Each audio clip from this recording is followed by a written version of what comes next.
Bonjour, bienvenue sur le village départ. Hello, votre numéro d'équipage s'il vous plaît. Il était tôt ce matin quand la toute première 4L pointa le bout de son capot aux portes du village départ. Passez une bonne journée. Et avec elle démarrait officiellement la 20e édition du 4L Trophy qui commence à Biarritz. Lancé en 1998, le Rallye Raid étudiant souffle donc sa 20e bougie et pour son anniversaire, ce n'est pas moins de 1450 4L qui prendront le départ. Ils sont donc 2900 participants sur la ligne de départ avec cette année quelques anciens revenus savourer le goût de l'amitié et des habitacles ensablés. Et là, c'est les plus âgés qui viennent. Père et fils. Ils viennent de toute la France, mais aussi de Belgique, d'Allemagne ou encore d'Espagne. Ciao stivate. Ciao ragazzi. On arrive des Antilles, on se retrouve là, c'est carrément énorme quoi. Mais avant le grand départ, l'aventure commence par les vérifications techniques. La boussole, la carte. Fusée de détresse, couverture de survie. C'est ok les gars. C'est parfait. Mais aussi les vérifications administratives, sans oublier les précieux conseils médicaux. Gestion de l'eau, en quantité, en qualité. Des formalités indispensables avant de prendre le départ avec une nouveauté cette année, le tracking GPS de l'intégralité des véhicules du rallye. Ça y est, c'est l'aboutissement maintenant, prête à partir. Bonjour les trophistes. Bienvenue à ce 20e anniversaire. Vous vous en doutez, je suis un peu ému. Moi, qui suis le seul parmi vous à avoir fait les 20 4L Trophy. Mais le 4L Trophy, c'est pas moi, c'est vous. C'est quand même une aventure humaine, sportive, mais surtout solidaire. Le 4L Trophy pour nous, c'est déjà 14 écoles qui ont été construites grâce aux trophistes. Vous pouvez être fiers de vous. Merci à tous et bonne route, soyez prudents surtout. Je suis très heureux que ce départ se passe à Biarritz. Aujourd'hui, je crois que les records sont battus. Vous êtes 3000 à partir. Allez, monsieur le maire, on le fait ensemble. 5, 4, 3, 2, 1, partez! Rendez-vous à Gélios!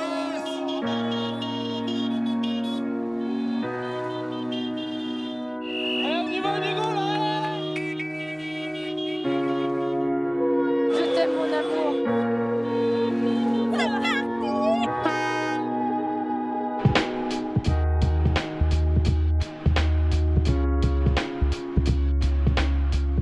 Après la traversée de l'Espagne, les 4 ferries affrétés par l'organisation ont accosté au port de Tanger-Med à intervalles réguliers pour débarquer les 1450 véhicules participant au 4L Trophy.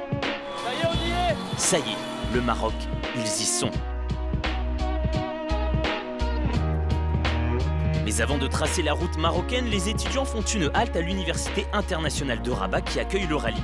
Au programme, rencontre avec les étudiants, repas et surtout une bonne nuit. Bon allez, une bonne nuit de repos, bien méritée. À demain.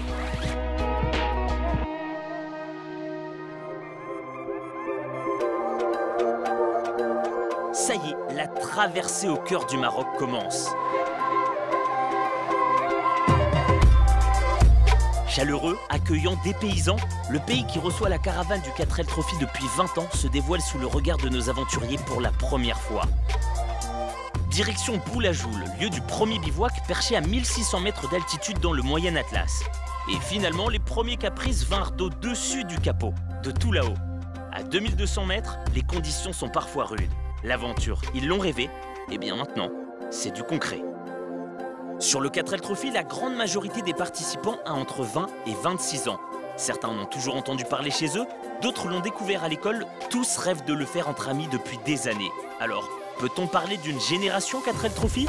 Oui, il y a vraiment une génération 4L Trophy avec les anciens, les nouveaux. 4L Trophy, je connais ça depuis que j'ai 7-8 ans. Je me suis dit, waouh, ça un jour faudra le faire. Tous ceux que j'ai pu croiser qui ont déjà fait le 4L Trophy, ils m'ont dit que je reviendrai changer. Donc je verrai bien. Moi je suis venue chercher le pilotage dans le sable, la navigation. Surtout l'aventure, un peu l'évasion. L'entraide, la fête. Et après, la satisfaction de pouvoir rendre service avec mes moyens, mais je me dis qu'avec 1400 voitures, il y a moyen de faire quelque chose de pas mal. On ne sait pas où on va, mais on a tous la même envie. Voilà, c'est ça.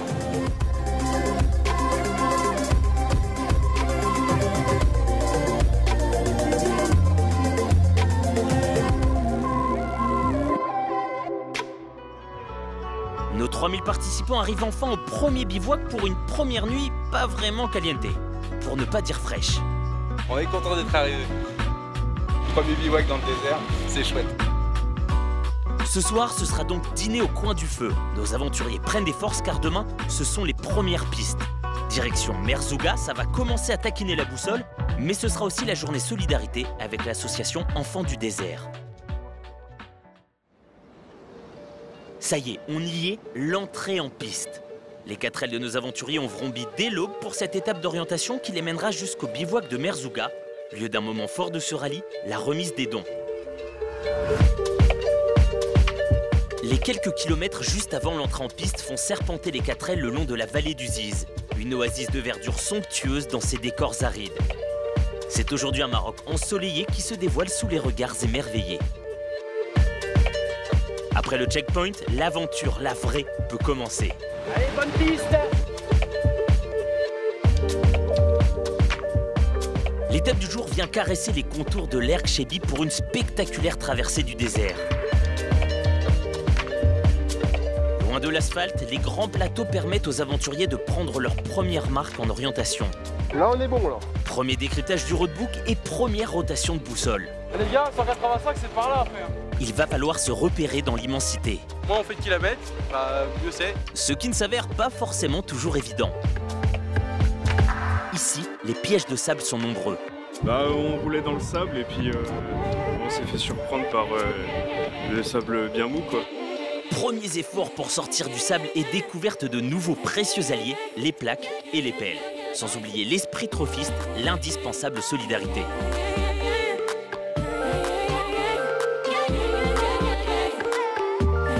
Encore quelques kilomètres et enfin la ligne d'arrivée. Top. C'était génial. On s'est presque pas perdu. On va donner les fournitures scolaires aux enfants, je vous laisse. Bisous.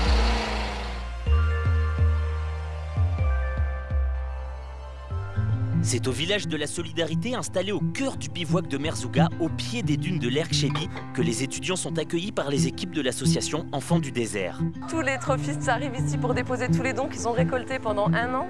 Un an de travail pour eux, un an de travail pour nous aussi. On est super heureux parce qu'il y a beaucoup de matériel sportif scolaire, du médical également, de l'informatique. Et pour nous, c'est hyper important et on est très heureux de voir l'engagement des trophistes parce qu'il va au-delà de ce qu'on espérait. On a mené un cartable entier avec triple fourniture scolaire dedans pour 3 enfants. Des affaires de sport.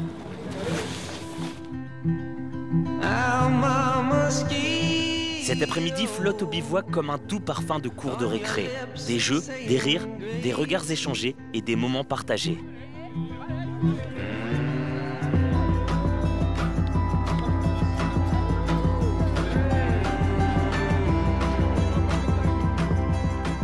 Tous les ans, il y a plus de 20 000 enfants qui bénéficient du matériel scolaire, plus tout le matériel sportif et plus ensuite tout le matériel paramédical et médical qu'on amène dans les hôpitaux. Comme vous savez, parmi vous, il y a 2 youtubeurs, Super Connard et Amixem. Quand ils ont décidé l'année dernière de faire le 4L, ils s'étaient engagés en disant « Nous, on veut faire un super truc pour la solidarité ». Ils ont tenu parole. Ils nous ont remis un chèque de 35 000 € pour les écoles du 4L. Mais l'histoire, elle ne s'arrête pas là, parce que vous tous, là, vous nous avez remis la somme de 42 900 €. On va pouvoir donc construire 5 écoles, dont une qui nous tenait énormément à cœur. Dans la ville de Rissani, où vous allez passer, il y a une école où ils essaient de scolariser des enfants en situation de handicap. Grâce à vous, ces enfants-là vont pouvoir aller dans une école adaptée pour eux. C'était un rêve qu'on voulait réaliser, on va pouvoir le faire. La nuit tombe sur le bivouac et ce sont des trophistes aux coffres allégés et aux cœurs gonflés qui vont s'endormir ce soir. Parce qu'il est dans le 4L Trophy de ces journées dont ils savent qu'ils reviendront changer.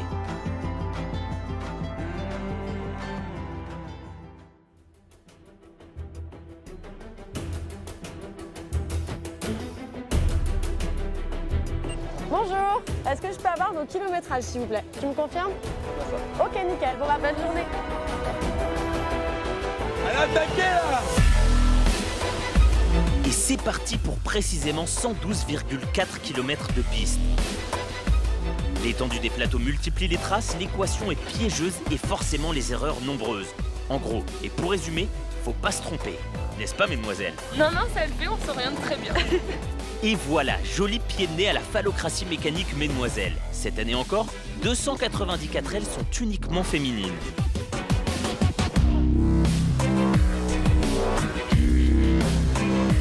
L'organisation a annoncé la couleur, les pièges sablonneux des boucles vont faire rimer orientation désertique avec pilotage stratégique. Et parfois, même avec la meilleure volonté du monde, ça passe pas.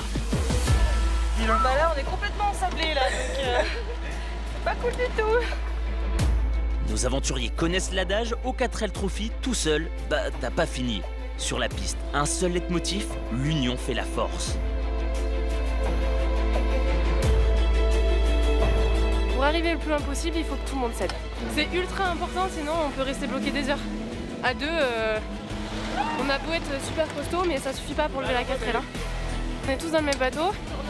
Et si on veut arriver jusqu'au bout, on a plutôt intérêt à donner un coup de main à chaque fois qu'on peut le faire.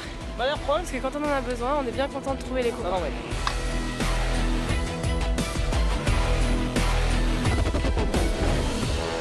Et au bout d'un temps sué, enfin l'arche d'arrivée et le retour au bivouac. Cette journée est éprouvante, autant pour la petite que pour nous. Hein. C'était exceptionnel, franchement c'était très émouvant. On y est arrivé, c'est super, on est très contents et surtout c'est wow. La journée, bien que particulièrement sportive, est encore loin d'être terminée.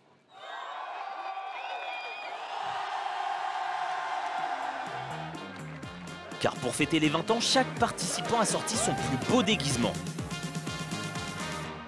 Gros délire bon enfant avec DJ Adal au platine en plein milieu du désert et des étudiants aussi à l'aise sur les pistes que sur la piste.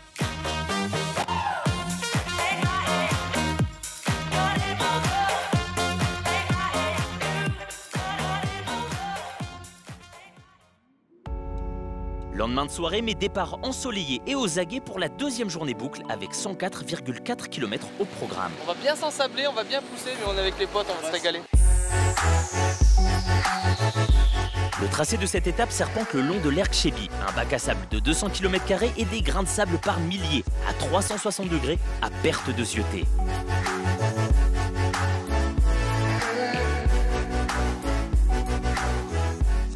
On vient de passer le CS là. On vient de passer le CS3, donc on a encore toutes les lignes ici là. Le but d'une étape est de rejoindre la ligne d'arrivée en ayant parcouru la plus courte distance possible. Pour cela, il suffit de potasser le roadbook et de suivre, comme indiqué, la montagne en forme de soucoupe et passer en forme de tagine. Tout le monde va là-bas. C'est là-bas. Mais là-bas, Non, c'est là-bas en fait. Non. c'est comme ça. Là, c'est 30 minutes. C'est là-bas. Ce qui se révèle pas toujours évident.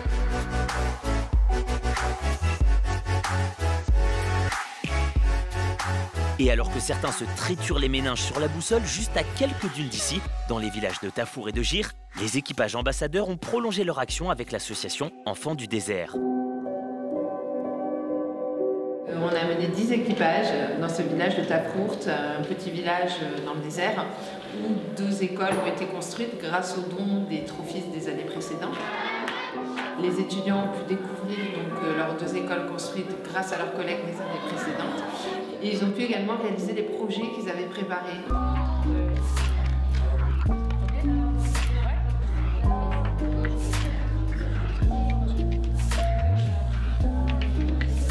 On veut que les étudiants puissent repartir avec ce qu'ils sont venus chercher, c'est-à-dire le partage et l'échange avec les enfants.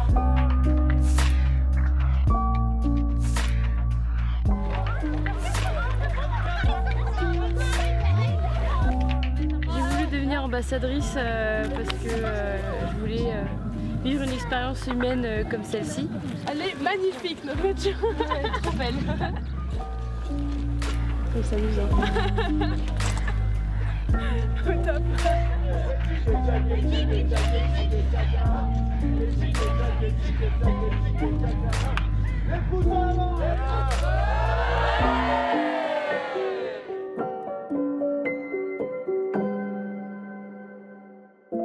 Retour sur l'étape qui touche bientôt à sa fin. Il reste à peine une trentaine de kilomètres histoire de terminer la journée à merveille et de rentrer avec le coucher de soleil. Par là, 700 mètres. On passera par là après.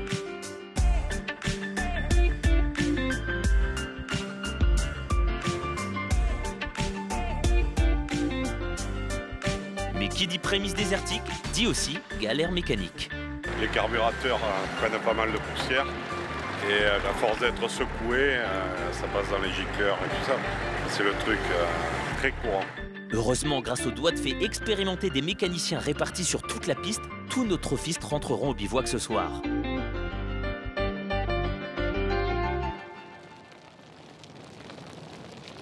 Super, on s'est même pas ensablé, c'était génial, au top. Que des raccourcis, on arrive avec 5 km d'avance, c'est nickel. Mais le désert nourrit les fortunes diverses et les pistes sablonneuses ont usé les 4L fatigués qui défileront jusque tard dans la nuit afin que leurs anges gardiens réalisent un petit miracle jusqu'au départ demain de la grande étape marathon.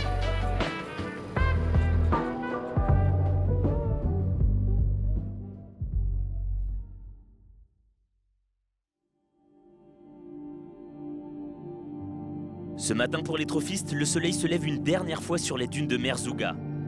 L'aventure n'est pas encore finie, mais déjà flotte un léger vent de nostalgie avant d'aborder la plus belle des épreuves du 4L Trophy.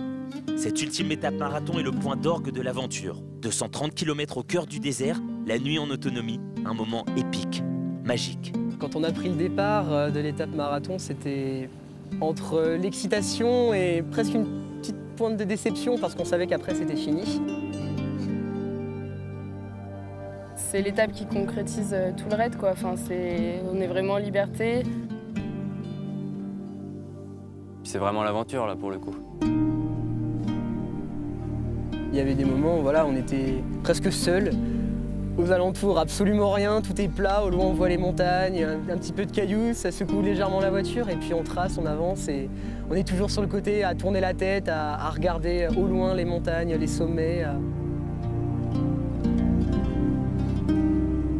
Moi, je regardais par la fenêtre et je lui disais par là, par là, par là. Et c'était génial.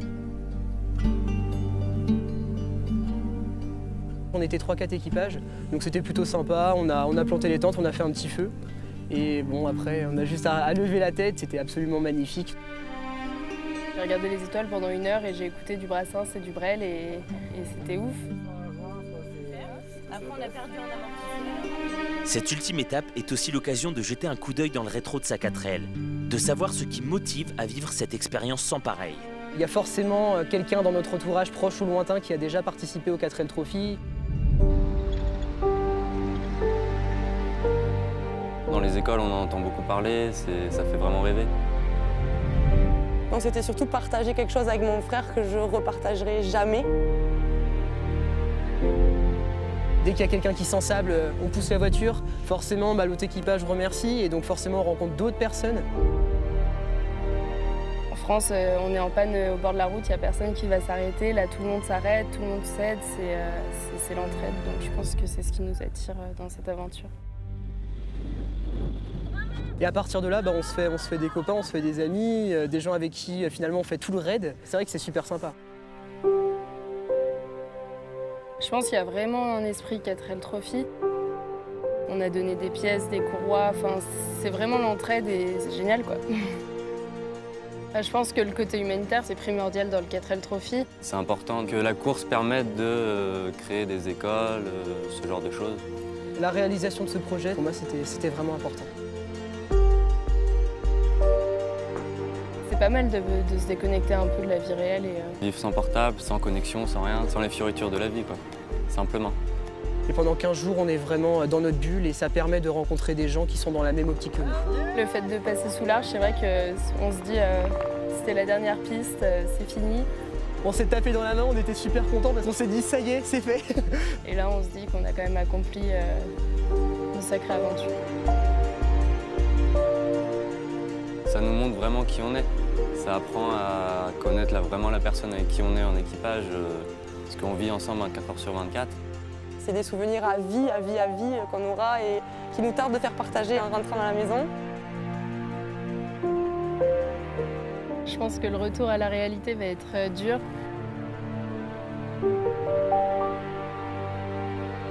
C'était magique.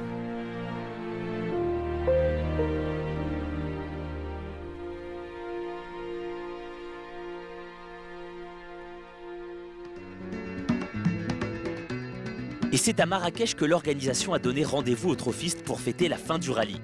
Ils sont plus de 4000 à être venus saluer la performance de l'équipage 1779, Sabine et Jean, vainqueurs de cette 20e édition, parrainée par Denis Brognard. Franchement, merci pour cette dose de bonne humeur, d'intelligence, de jeunesse, d'énergie que vous avez pu faire passer. Et je suis persuadé que cette expérience, que ça vous servira. Et je suis persuadé quand vous aurez des moments difficiles, des décisions importantes à prendre, eh bien ça vous aidera. Et franchement, encore une fois, merci pour votre bonne humeur. Merci et bravo aux 2900 autres participants engagés dans cet événement hors du commun. Et pour conclure cette aventure, le mieux serait peut-être de leur laisser le dernier mot.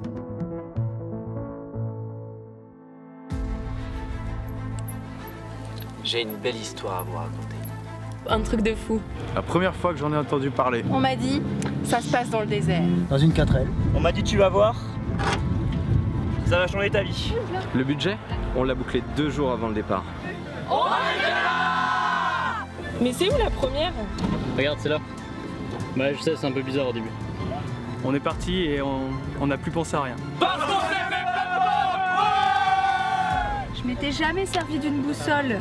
J'avais jamais dormi dans le désert. On n'était jamais passé visiter.